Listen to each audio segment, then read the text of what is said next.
Over the past few years, there's been a lot of online talk about female characters in Middle-earth, specifically whether they should be depicted as warriors. While we can talk about, dissect, praise, or criticize the adaptation of specific characters, today I wanted to simply do what we do best here. Look at what's in Tolkien's writings. So today on Nerd of the Rings, we're covering the warrior women of Middle-earth. A quick note, I'm going to focus on mortal women in this video. Perhaps I'll do a separate video on the most valiant elf women, from Galadriel and Luthien who are prone to tearing down entire fortresses, to Princess Idril in the Fall of Gondolin, to certain elven huntresses. Let me know in the comments if you're interested in a video on that. While no doubt most fans will instantly think of Eowyn when it comes to brave women in Middle-earth, there are others who came before her. First, I'd like to cover one of my personal favorite Tolkien heroines. In the 4th century of the First Age, there was a woman named Haleth. She is the daughter of Haldan, the leader of their people and namesake of their entire clan.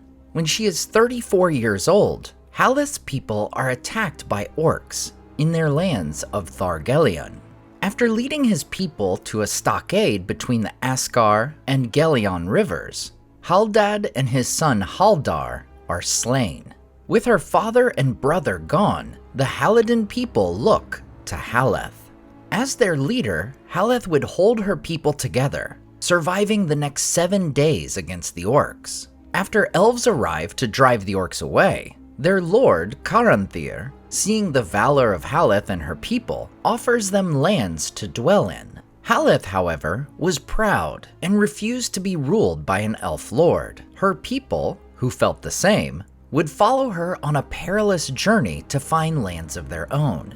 In the process, she leads them through Nan Dungortheb, the Valley of Dreadful Death. And while it is not so perilous as it would later become, Tolkien says, it was no road for mortal men to take without aid, and Haleth only brought her people through it with hardship and loss, constraining them to go forward by the strength of her will. Eventually, Haleth and her people would come to the forest of Brethil, an important location in future tales. In Unfinished Tales, we discover that Haleth was not the only woman of her people to wield weapons. Indeed, it seems it was quite common. One of the strange practices spoken of was that many of their warriors were women, though few of these went abroad to fight in the great battles. This custom was evidently ancient, for their chieftainess Haleth was a renowned Amazon, with a picked bodyguard of women. Notably, few of the female warriors of the House of Haleth went to fight in great battles. This likely indicates that they would instead protect their own borders, and fight should enemies bring battle to them. But Haleth was not the only woman of the Edain to lead her people in great need. Another is the mother of Beren himself. Her name is Emeldir, and she would live in the forest lands of Dorthonion with her husband Barahir and their son. However, after the Dagor Bragollach, the Battle of Sudden Flame, Morgoth's power overshadowed the Northlands. But Barahir would not flee from Dorthonion, and remained contesting the land foot by foot with his enemies. Then Morgoth pursued his people to the death, until few remained, and all the forest of the northward slopes of that land was turned little by little into a region of such dread and dark enchantment that even the orcs would not enter it unless need drove them. At last, so desperate was the case of Barahir's people that it was decided they must flee. Barahir, Beren, and 11 other companions would remain in Dorthonion to hinder Morgoth's servants as best they could. While Emeldir's desire is to fight beside her husband and son rather than flee, she consents to lead their people to safety. She gathers together all the women and children who remained of their people, giving arms to those that would bear them. The road they had to take was perilous, passing through the Eredhel, the mountains of terror. At last, with great loss and misery, they would arrive at Brethil. There, some would join with the very people of Haleth, who had died some 36 years earlier. Others would continue on to Dor-lomin, joining with the house of Hador. One such woman to take this journey is Morwen, the mother of Turin-Turambar. While we'll conclude with covering the traditions among the Rohirrim, we must first mention their frequent enemies, the Easterlings. In 1856 of the Third Age, a group of Easterlings, known as the Wainriders for their great wagons, would conquer the lands of the Northmen in Rhovanion, between Mirkwood and the River Running. After a crushing defeat of the Gondorians and Northmen, the Wainriders would enslave many of the Northmen in the region. Others, under their leader Marhuini, would take refuge in the Vales of Anduin, becoming the Eotheod, the ancestors of the Rohirrim. 43 years later, King Kalimektar of Gondor and Marhuini would strike back against the Wainriders. After Gondor draws the Wainriders away from their homes, the horsemen of the Eotheod arrive to rout the men of the East. Meanwhile, a revolt by the enslaved Northmen was planned to ensue simultaneously. However, they would find the Wainriders left behind to be more formidable than anticipated. The revolt, planned and assisted by Marhuini, had indeed broken out. Desperate outlaws coming out of the forest had roused the slaves, and together had succeeded in burning many of the dwellings of the Wainriders, and their storehouses, and their fortified camps of wagons. But most of them had perished in the attempt, for they were ill-armed, and the enemy had not left their homes undefended. Their youths and old men were aided by the younger women, who in that people were also trained in arms, and fought fiercely in defense of their homes and their children. Between the old men, the young women, and the children, the Wainriders were able to kill most of the revolting slaves and their allies. In the end, we are told the surviving Eotheod would never again return to their former homes, but would live in the Vales of Anduin for over 500 years. All those years later, the Eotheod would be given the lands of Calenarthon, which becomes the Kingdom of Rohan. And it is with these Rohirrim that we find more instances of female warriors. Naturally, the most famous of these is Eowyn, the niece of Theoden, Rohan's 17th king. But before her most known deed, we get an important instance of Eowyn leading her people in the manner of Haleth and Emeldir. In the books, after Theoden is healed by Gandalf, the Rohirrim set out to make war upon Saruman before having to retreat to Helm's Deep. But as they are about to depart Edoras, Theoden must leave someone in charge of his people as they make for the safety of Dunharrow. Theoden declares, "But to someone I must now entrust my people that I leave behind, to rule them in my place. Which of you will stay?" No man spoke. "Is there none whom you would name? In whom do my people trust?" "In the house of Eorl," answered Hama. "But Eomer I cannot spare, nor would he stay," said the king, "and he is the last of that house." "I said not Eomer," answered Hama, "and he is not the last. There is Eowyn, daughter of Eomund, his sister. She is fearless and high-hearted. All love her. Let her be as lord to the Eolingas while we are gone." "It shall be so," said Theoden. "Let the heralds announce to the folk that the Lady Eowyn will lead them."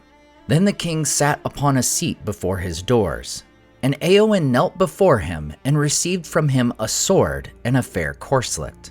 "Farewell, sister-daughter," he said. "Dark is the hour. Yet maybe we shall return to the Golden Hall. But in Dunharrow the people may long defend themselves, and if the battle go ill, thither will come all who escape." While Eowyn would lead her people similar to Haleth before her, she would go further in riding off to war. In secret, as Durnhelm, Eowyn would make her way with the Rohirrim to Minas Tirith, where she comes face to face with the Witch King, who has just mortally wounded Theoden.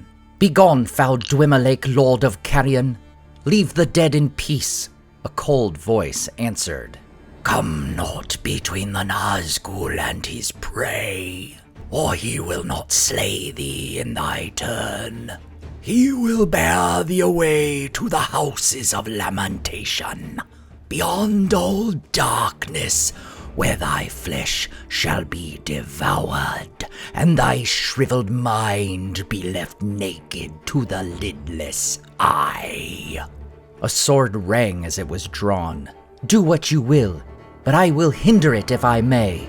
Hinder me, thou fool. No living man may hinder me. Then Mary heard of all sounds in that hour the strangest. It seemed that Durnhelm laughed, and the clear voice was like the ring of steel. But no living man am I. You look upon a woman. Eowyn I am, Eowyn's daughter. You stand between me and my lord and kin. Be gone if you be not deathless. For living or dark undead, I will smite you if you touch him. The winged creature screamed at her, but the ringwraith made no answer and was silent, as if in sudden doubt. First, Eowyn slays the fell beast of the Nazgul. Then, as hope seems lost, and Eowyn about to die, Meriadoc Brandybuck stabs the Witch King in the back of the knee. Then tottering, struggling up, with her last strength, she drove her sword between crown and mantle as the great shoulders bowed before her. The sword broke, sparkling into many shards. The crown rolled away with a clang. Eowyn fell forward upon her fallen foe. But lo, the mantle and hauberk were empty.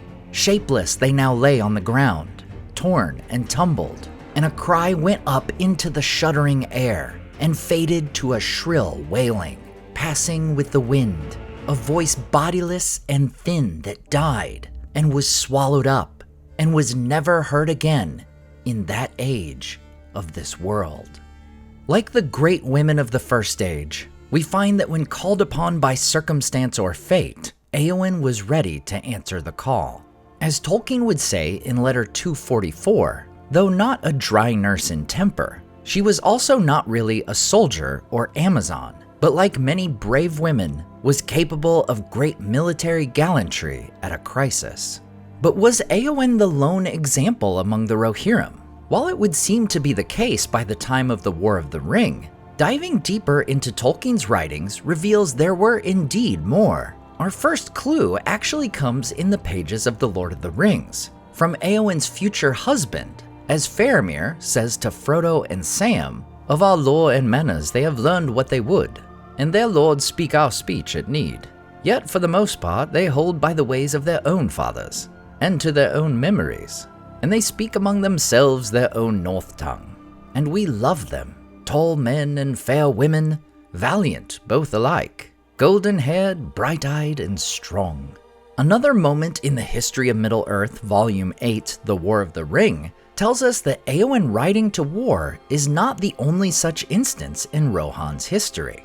Some 400 years before Eowyn, during the time of King Brego, Easterlings invaded Rohan's East Emnet region. During this conflict, the women of Rohan rode to war against these recurring foes. While the term shield maiden is used very sparingly in Middle-earth, it's worth noting that these female warriors often appear in Norse mythology. Not only did works like the Volsunga saga inspire Tolkien, but he also did his own translations of tales like The Legend of Sigurd and Gudrun and the story of Kullervo. But we can cover the Norse tales in a future video. Finally, Tolkien gives us another indication in the appendices that the women of the Horsemen were famed even before they became the Rohirrim.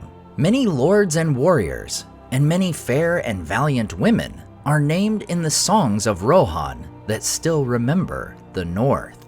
From the Haladin to the House of Beor, from the Eotheod to the Rohirrim, and even among their enemies, valiant women would rarely march to war, but many would rise to lead and fight in some of the most dire days for mortal men.